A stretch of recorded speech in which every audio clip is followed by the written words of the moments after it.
Hola, buenas tardes a todos. Vamos a empezar esta primera tutoría del ámbito social. Ya sabéis que estamos en el nivel 1, la primera evaluación, y vamos a ver el tema que corresponde, que es el 1, y se titula Sociedades prehistóricas. Como tenéis aquí en el tema, con el nombre de prehistoria se define el periodo de la humanidad en el que no se conoce la escritura, ¿no? Es antes de la escritura. Por lo tanto, para averiguar y saber sobre este periodo, nos tenemos que basar siempre en fuentes arqueológicas, porque no hay textos escritos. La historia, por otro lado, es el periodo humano en el que aparece la escritura. Ya hay texto y tenemos fuentes escritas que nos informan de la vida del hombre, de cómo se relaciona, de sus actividades, etc. Bien, dentro de la prehistoria, como decimos, tenemos dos etapas, el paleolítico y el neolítico. El paleolítico, bueno, pues su nombre en griego define el periodo paleos litos, es decir, de piedra vieja, cuya principal característica es que la piedra que se tallaba era el sílex, ¿no? En el neolítico ya hablamos de piedra nueva y se aprende a trabajar la piedra tallada pulimentándola. Es esa diferencia. Tenemos ahí unas imágenes al lado que, bueno, pues en las que se ve bastante bien la diferencia entre una etapa y otra, por el tipo de trabajo que se hace con la piedra. Bien, además, entre ambas etapas nos dice el temario que se encuentra un periodo medio de transición que se llama mesolítico, en el que el hombre va aprendiendo esa nueva forma de trabajar la piedra. Bien, dentro del paleolítico, aparte de esas características, vemos que la vida era nómada, que se desplazaban de un lugar a otro en busca de alimentos y mejores condiciones. En el neolítico, sin embargo, se tiende al sedentarismo, se tienden a establecerse en un lugar a la espera de la cosecha. Bien, luego vamos a ver las teorías de la evolución. Tenemos dos, que son las más importantes, la tesis de Lamarck y la tesis de Darwin. La de Lamarck nos habla de que, bueno, la evolución es algo continuista y dentro de esa evolución toda especie con una serie de órganos desarrollados los va mejorando generación tras generación para así llegar a la especie final óptima. Esta teoría no implica, mejor dicho, que todos los seres de una misma especie evolucionen igual. Bien, luego tenemos la tesis de Darwin, que es la más extendida y la más aceptada. Se basa en el proceso de selección natural. O sea, es la propia naturaleza la que, por un proceso natural, valga su redundancia, selecciona a los individuos con las capacidades más aptas para sobrevivir. ¿Vale? Los demás quedan eliminados, van siendo eliminados por la evolución. La descendencia de esos seleccionados, por lógica, pues se va a parecer a sus antepasados y tiene muchas más posibilidades de adaptarse al medio y evolucionar a mejor, ¿no? Esta, como os digo, es la tesis más seguida y la que mejor explica el proceso evolutivo de las especies. Bien, además, bueno, en primer lugar, cuando ya hemos hablado y explicado un poquito qué son las teorías de la evolución, vamos a hablar de la evolución en sí.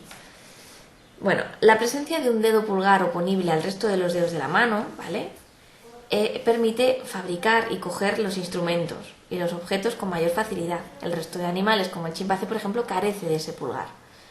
También hablamos de evolución humana cuando decimos que el hombre abandona esa vida arbórea de vivir en los árboles por la terrestre, bajar a la tierra, y esto provoca que se ponga en posición recta, ¿no?, el Homo erectus. Por tanto, deja de andar a cuatro patas y se hace bípedo, ¿vale?, en dos piernas. Se crea y desarrolla el foramen magno, es decir, una vértebra superior en la columna que no tiene ningún otro animal y que permite al hombre caminar con dos piernas solamente. Bueno, ahí vemos un poquito las imágenes de la evolución, desde el Australopithecus, el Homo erectus, el Neanderthalensis y el Homo sapiens, ¿vale? Los vemos cómo va diferenciándose el cráneo, cómo se va redondeando, la mandíbula se va, bueno, pues como veis, recogiendo, en fin. Es muy gráfico y es bueno que tengamos presente un poquito cómo hemos ido llegando hasta el día de hoy, ¿vale? Bien, vamos a pasar al punto 1.4, cazadores y recolectores, porque la vida en el periodo paleolítico estuvo marcada por la constante búsqueda de elementos que facilitaran la supervivencia del hombre. Siempre el hombre va a buscar la supervivencia en esta etapa y en cualquier otra. Su principal preocupación era la búsqueda del alimento. Por ello, se dedicaba a la recolección de frutos silvestres, y también a la caza y a la pesca de lo que podían. Todo eso hizo que su tipo de vida fuera nómada, porque tenían que ir buscando, cuando agotaban los recursos silvestres, ¿no?, los frutos de un lugar, se movían hacia otro, o cuando agotaban la caza de un lugar y los animales también se movían, pues ellos hacían exactamente lo mismo, ¿no? Buscando siempre no permanecer en un sitio que no tuviera recursos, claro.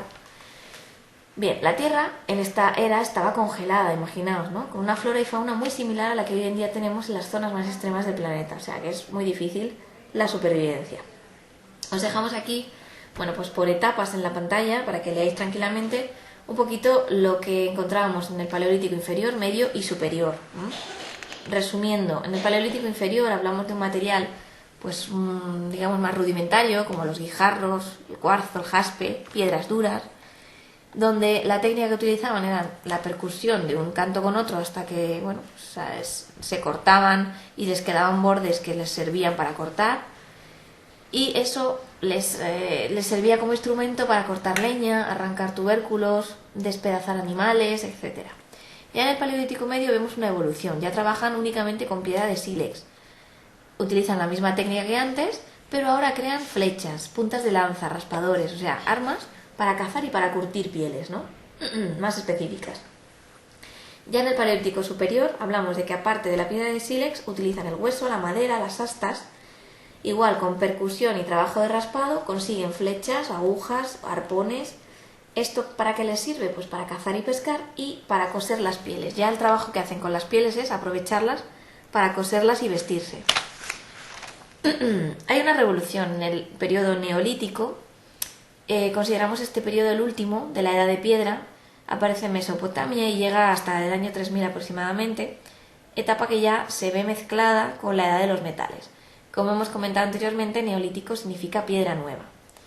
Bueno, abarcamos un fenómeno muy complejo en este periodo, que ya lo adelantábamos en la primera diapositiva, pasa de ser nómada a sedentario. Ya se establecen poblados, se crean las primeras sociedades y hay cierto orden y jerarquía dentro de ellas.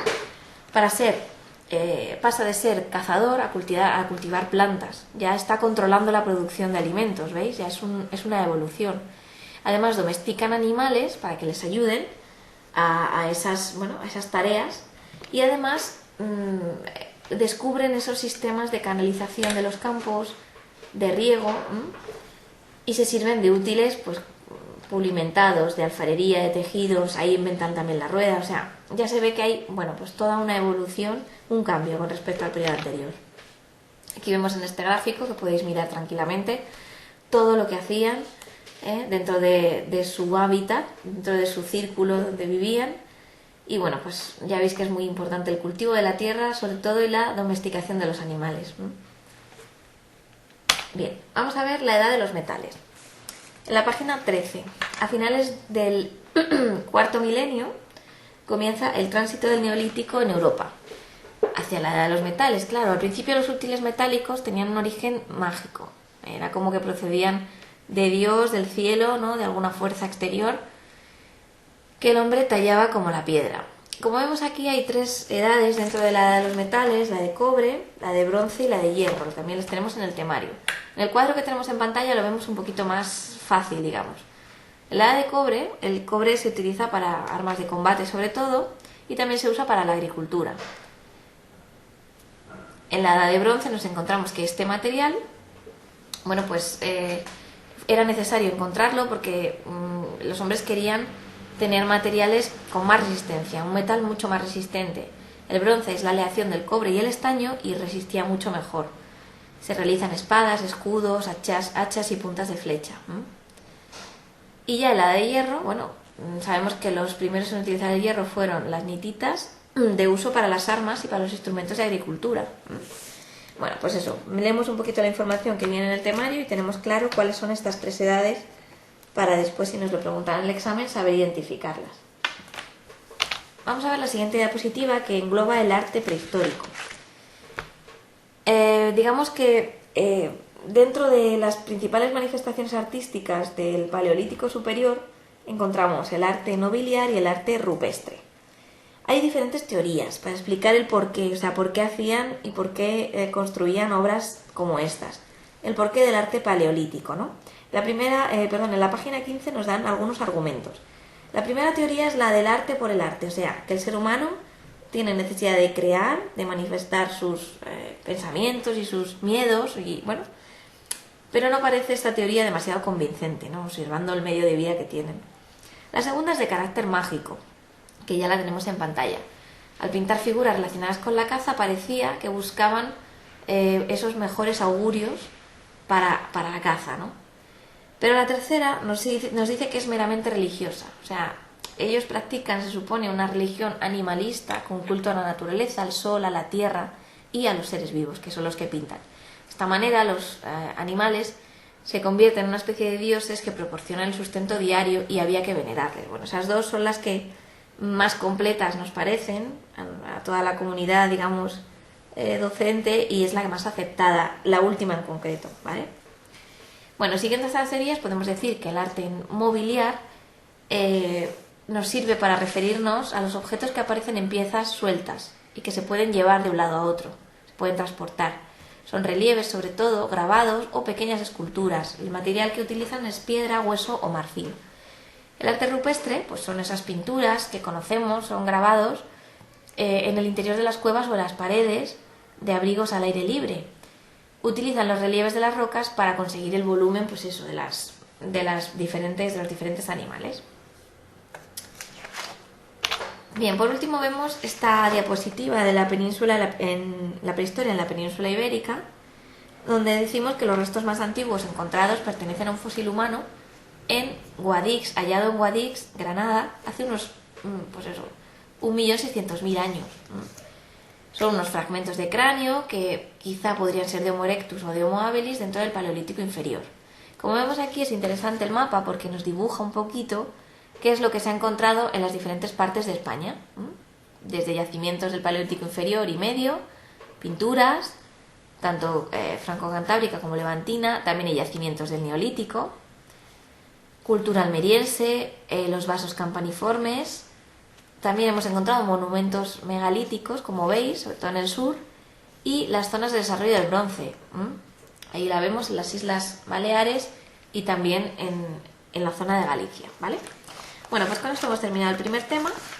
Hacemos los ejercicios de autoevaluación y si hay cualquier duda, ya sabéis, nos lo consultáis, ¿vale? Espero que os haya resultado interesante y que podáis echarle un vistazo detenidamente porque, bueno, pues puede haber varias preguntas de aquí que aparezcan en el examen. Pues nada, muchas gracias a todos. Nos vemos en la siguiente clase.